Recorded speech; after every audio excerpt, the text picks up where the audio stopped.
Prior to beginning the activity, please be sure to review the faculty information and disclosure statements, as well as the learning objectives. After listening to the activity, complete the post-test by clicking the Earn Credit link in the episode description. Downloadable slides and resources are also available. The following presentation is copyrighted by Medscape. No use, broadcast, or recording of this presentation or any part thereof is permitted without the written authorization of Medscape. The following presentation is part of a certified educational activity provided by Medscape Education and supported by an independent educational grant from Bayer.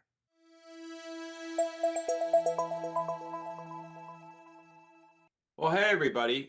What a great pleasure to be on this program with you today. I think we're going to have a great program. As you can see, the title of our program is New Era of mHSPC Treatment, Evaluating Emerging Doublet Triplet Combinations. Let me introduce the faculty for you. I'm Neil Shore. I'm a uro-oncologist in community practice in South Carolina. We have Sarah Caulfield, who's a PhD PharmD from Winship Cancer Institute at Emory University in Atlanta, Georgia. And Raina McKay, who is a professor of medicine, urology, and radiation medicine at University of California, San Diego. Raina by herself is a multidisciplinary team. So we're going to be talking about now the shifting paradigms, the current state of mHSPC. We've got 30 minutes here. We're going to get through quite a bit of material. And it's the multidisciplinary team, that's actually really important in how we think about doublet versus triplet therapies. Certainly monotherapy ADT is really not the way to go. For this slide here, the prostate cancer incidence and mortality of 2022, no surprise, we've seen for many, many years, and this is global data here, but right behind lung, the incidence of prostate cancer is quite significant, can vary depending on different parts of the world. And the mortality is still pretty high as well. In the US, it's the #1 male form of mortality after lung cancer. So as we move forward into this next slide on the clinical course of prostate cancer, what you'll notice is going from the high-risk localized to maybe the indolent prostate cancer to the patients who fail prostatectomy or radiation, they develop that's in the definitive category of biochemical recurrence. We move into the topic today, which is the folks who have metastatic hormone-sensitive prostate cancer, or what now Prostate Cancer Working Group 4 is calling MAPMS, or the metastatic androgen pathway sensitive, and there's also the naive as well. The resistant disease biology, we're not going to go through much today. So we see the timeline of key regulatory approvals, and this has really been an embarrassment of riches. We started off, thanks to Huggins and Hodges in the 40s and their Nobel Prize in 66, but we were really just all about ADT. And I'm not going to go through all of these in detail, but with the embarrassment of riches, we see all this incredible advancement in doublet and triplet therapy. So the question becomes, how do you select which doublet, which triplet, what becomes important? So as you go to this next slide, the treatment recommendations for mHSPC from the relevant clinical practice guidelines. And these are really powerful associations. You see them all listed at the top: urologic societies and oncologic societies and independent multidisciplinary, for example, NCCN. But you see the listings of strong to really, the level 1 evidence. And so we just have this incredible array of doublet and triplet. And actually, what's not even here, but it's coming on now too in the mHSPC or the APMN-APMS, is adding triplets that involve PARP inhibitors. And, with additional studies coming forward, we may see things, we're not going to cover them today, that involve PTEN loss and PIK3 AKT pathway inhibitors, radioligand therapies as well. Here is the stopgap analysis, meta-analysis, And everything to the right of the line here is teaching you that these hazard ratios improve clearly overall survival when adding an ARPI. And so really nice meta-analysis. We'll talk a little bit more about meta-analysis on my second presentation. But we learn from these and we get an understanding of why these are important. Even for example, looking at the fact that the combination of abiraterone and ADT may not be ideal for our patients who are over 75. But it's just fascinating meta-analysis. So with that, let me turn it over to Dr. McKay, and we'll hear her session. I, Oh, yeah, I think oh, this is, I think I will take Oh, over. my apologies. Yeah, Dr. Caulfield. So now we'll take a look at the biology of treatment intensification, where one of our primary goals is to control the cancer and delay progression to castration resistance for these patients, with updates in treatment sequencing and treatment combination, as Dr. Short just described. So when looking at the androgen receptor signaling pathway, we know that prostate cancer cells express high concentration of these androgen receptors. Androgens such as testosterone and dihydrotestosterone, known as DHT, activate these receptors and lead to initiation and progression of prostate cancer. As we see in this image, we can see testosterone enters the cell, converting to DHT and binding to the androgen receptors overall and leading to transcription of target genes. Many of our prostate cancer treatments target this primary pathway and the androgen receptor and work to suppress tumorigenesis. Abiraterone blocks CYP17, which is required for androgen synthesis, including testosterone in testicular, adrenal, and prostate tumor tissue. Our newer anti-androgen receptor antagonists, enzalutamide, apalutamide, and darolutamide, inhibit the androgen receptor nuclear translocation, which can lead to decreased proliferation of prostate tumor cells and induce cellular apoptosis. There are several molecular alteration mechanisms that can lead to castration resistance, and these cells work to overcome this androgen deprivation through genetic alterations, among other changes within the cell environment. These changes can lead to tumor cell proliferation at low androgen levels, or can become independent pathways of each, which can lead to progression of the prostate cancer. We can see some of these pathways in this image, including androgen receptor amplification, increasing the number of these receptors, utilizing alternative ligands to bind to these receptors, leading to activation, potential intratumoral testosterone synthesis during ADT, and ligand-independent activation of these androgen receptors. All right, now I think we'll pass it over to Dr. McKay. thank you so much. So we're going to do a deep dive into the landmark clinical trials over the last decade that have really transformed the field. You can see that really in 2005, we shifted from ADT monotherapy for mHSPC or APMS to basically layering in docetaxel to the backbone of ADT. And then later on, we actually saw a series of studies that evaluated the ARPs being layered on to ADT with Stampede, Latitude, Enzamet, Titan, Arches, all working to layer in an additional ARPI. And then you've got Piece 1 and ARASense that looked at the role of triple therapy when the backbone was ADT docetaxel. And you can see that the newer studies, ARANOTE and ARASEC, which we're going to take a little bit of a deeper dive into, looked at ADT darolutamide without docetaxel in the mHSPC setting. And so here, sort of the some of the landmark trials that looked at the triple therapies. So 3 trials in total. ARASense was a very cleanly designed study of ADT docetaxel plus minus darolutamide. Piece 1, in the middle of its enrollment, docetaxel became the new standard of care in the mHSPC setting. And so this trial evaluated ADT dosi plus minus ABI in a subset And Enzamet did permit investigator discretion for utilization of docetaxel in both arms. And you can see that there was improvement with treatment escalation in the mHSPC setting.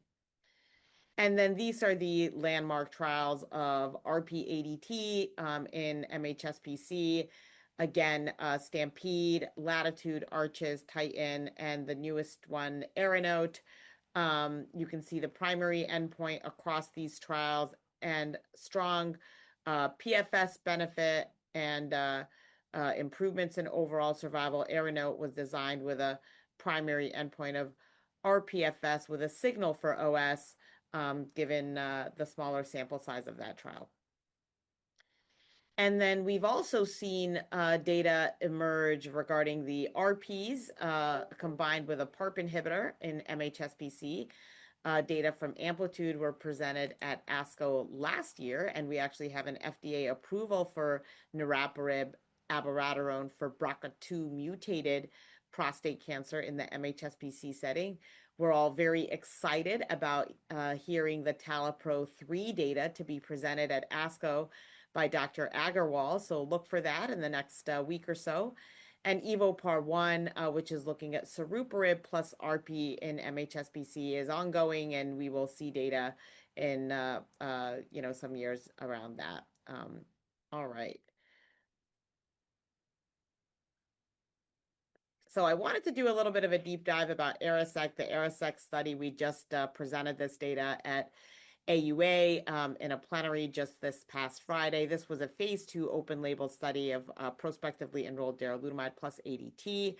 Why was this study conducted? I've just gone and told you that the entire treatment landscape of mHSPC has since evolved for escalated therapy for newly diagnosed mHSPC patients. So to conduct a study with an ADT monotherapy arm to evaluate the role of ADT darolutamide would not have been feasible in the US. The Aeronaut study, which was the phase 3 of ADT daro versus ADT, was conducted outside the US. So this was a US-based study to complement the Aeronaut trial. This was the study schema. Patients were prospectively enrolled onto the treatment arm, and we utilized the ADT control arm from Charted as the control arm for this trial. And the primary endpoint was PFS, which mirrored the definition used in Charted. The inclusion-exclusion criteria mirrored that of Charted, as were the schedule of events. So given that there were differences in baseline characteristics of patients that were enrolled on ARISEC and Charted, we utilized propensity score matching to match patients in the treatment arm to the control arm, utilizing the 6 different variables that you see there on the bottom: age, ECOG, extensive disease, prior local therapy, Gleason score, and PSA. And the trial was a positive trial, demonstrated a statistically significant improvement in PFS compared to treatment with ADT alone. This was statistically significant with a hazard ratio of 0.29. Additionally, we saw a statistically significant improvement in overall survival with a hazard ratio of 0.5 with combination therapy versus ADT, with a 24-month OS rate of 89% versus 80%. I think as we think about propensity score matching, it really allows us to be able to assess for differences at the patient level. This is very different than like just a regression model where you're taking a pooled, analysis and then just kind of comparing one pool to the other pool. But the propensity score matching really compares individual patient level data to be able to analyze similar cohorts. And then, rPFS, there's been multiple data sets of rPFS as a reliable surrogate for overall survival. This is a bivariate meta-analysis of 35 treatment trials, 35 treatment comparisons from 31 treatment trials, demonstrating that surrogacy in advanced prostate cancer. And so I think it's nice to see that as we think about intermediary endpoints for trial approval. So with that, I think I turn it back over to Neil, right? Yeah, awesome. Great. A lot of great coverage there. So let me just quickly start to bring this over to, treatment selection, toxicity management, and DDI. I'll share this. I have a few slides, and then we'll bring it over back to Dr. Caulfield. So high risk, high volume disease, these are commonly used in our discussions of protocol for trials with mHSPC. One can see the classic sort of charted definition: visceral mets, greater than 4 bone lesions, conventional imaging, at least a lesion outside the axial spine, the appendicular skeleton, and then high risk disease, more of that classic latitude definition. These are actually pretty correlative, and that's typically how we look at these things in terms of the imaging, the high volume, high risk, and then the high risk brings in histopathology. This is really a really interesting scoring system here. I would just bring your attention, if you have time, a really nice paper by Rosenberger, the predictive P-score of treatment ranking in Bayesian network meta-analyses. More and more we're seeing this, and this scoring system was then used, this P-score, by DiCostanzo. You saw this reference in some of our earlier slides. A really nice look at hormone-sensitive prostate cancer on disease volume, a systemic review, and also a systematic review, and an NMA. And the bottom line here was looking at this P-score, which you should take time to look at this if you want to get the references that you see here. When we look at low volume synchronous, what is the more common preference based upon this P scoring system, where 0 is the least and 1 is the best treatment. And you can see the different responses to low volume synchronous to high volume synchronous, seeing where the low volume metachronous, the high volume metachronous comes along. Synchronous metachronous, another way of saying de novo and recurrent. The bottom line is typically for the lower volume, lower risk, the doublet, higher volume, higher risk, tend to favor get a higher P-score of closer to 1. So this is also really quite remarkable, this data that was presented here, and this is a compendium of a meta-analysis of 5 randomized controlled trials, almost 3,000 patients. And keep in mind that when we look at triplet trials that you see outlined here, we really typically start the ARPI in combination, typically within 30 days, of the ADT and the docetaxel. Here we're looking at some additional views of the subsets in Arches and Titan, where there was a sequencing. And essentially, there's variation on how you would do that, but you're not getting too far behind the curve if you start them later. A lot of times now we're thinking, okay, when do I start this? And there's some really interesting trials. If I don't get the PSA nadir that I'm kind of hoping for with the doublet, then sequencing the ARPI and the taxane-based therapy. And I think that's going to be an important consideration in some trial methodologies and how we make this selection. So here's another example of a treatment algorithm from mHSPC. You see the de novo, the synchronous, the recurrent, the metachronous, breaking it down by high volume, low volume, high risk, low risk. I think what's really interesting is that, again, simple to say, monotherapy ADT is really relegated almost to the scrap heap, but how we have that, really important shared decision-making discussion with our patients and their caregivers. So with that, let me bring it back to you, Dr. Caulfield. Thank you. So now we'll switch gears into a little bit of the safety components of it. So many prostate cancer patients fall within our older adult oncology population. And there's been a recent shift in considerations that should be taken when initiating treatment. So when starting to decide on treatment regimen that is best suited for an individual patient, it comes to assessing patient-specific factors that involve shared decision-making of the multidisciplinary team and including patient preferences and goals of treatment. One area we can see on the top of this chart is assessing frailty to help guide our best treatment options, including active treatment versus supportive care measures. Other things that can impact our choice of treatment are the potential for drug-drug interactions as well as drug disease state considerations. Many patients have comorbid conditions that can require a variety of other medications, leading to these drug interactions and risk of potentiating adverse effects linked to these conditions. This is the G8 screening tool, which is one example of the geriatric screening tool. It takes into account weight loss, mobility, age, prescription, and other factors that can help to determine frailty. This table presents safety data published as a meta-analysis of 5 clinical trials comparing triplet therapy with ADT, docetaxel, and an oral agent compared with ADT and docetaxel alone. They did find that triplet therapy had an increase in grade 3 or greater side effects, as well as an increase in frequency of neuropathy, which is not surprising when using chemotherapy, especially docetaxel. Neutropenia and febrile neutropenia did not show a significant difference, and other toxicity rates evaluated were also not statistically significant. Interestingly, though, the overall adverse events was more frequent in the docetaxel plus ADT group.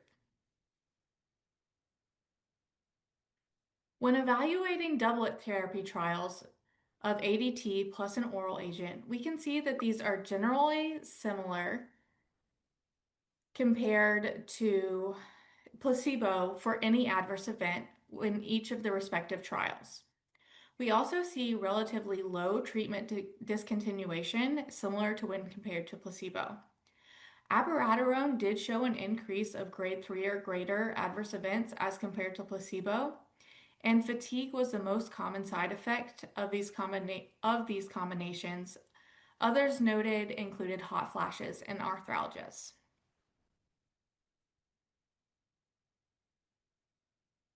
When looking at the safety results of the ARISET trial, we can see that safety and tolerability profile of darolutamide is consistent with the expected side effect profile established on the previous slide. We can see that grade 2 adverse events were the most common, and low rates of treatment discontinuation showed it was generally well tolerated. As we discussed on our previous slide, drug interactions with our oral agents are significant consideration to take into account when selecting treatment options. ARPIs are primarily metabolized by CYP enzymes within the liver that can affect metabolism of other medications.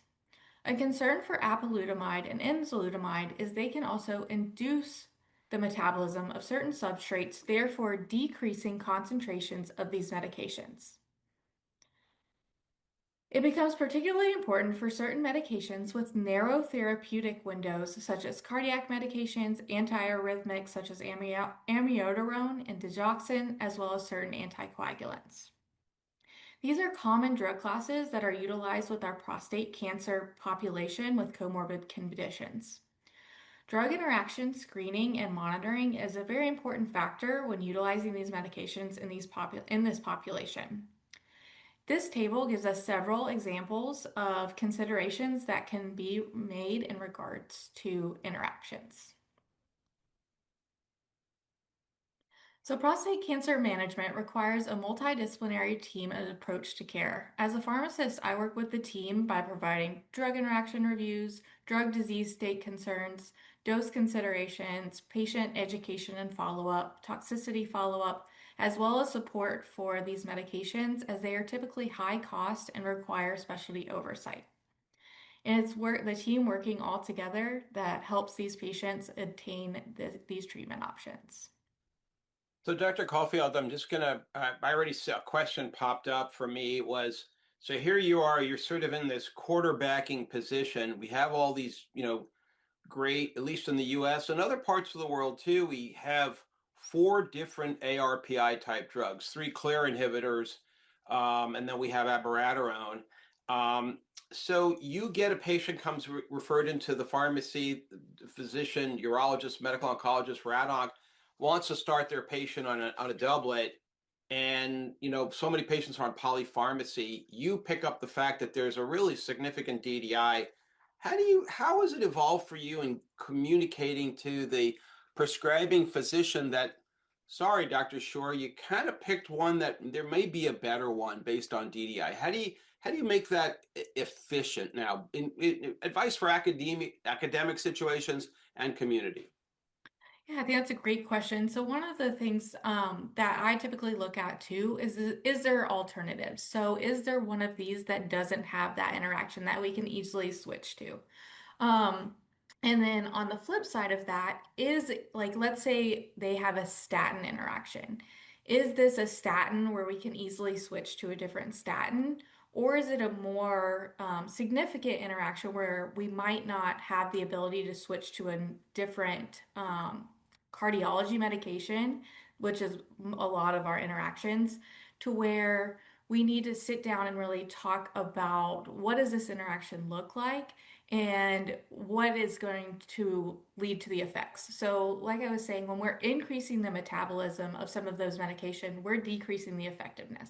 Now, if we decrease the effectiveness of a statin per se, that might be something we can monitor.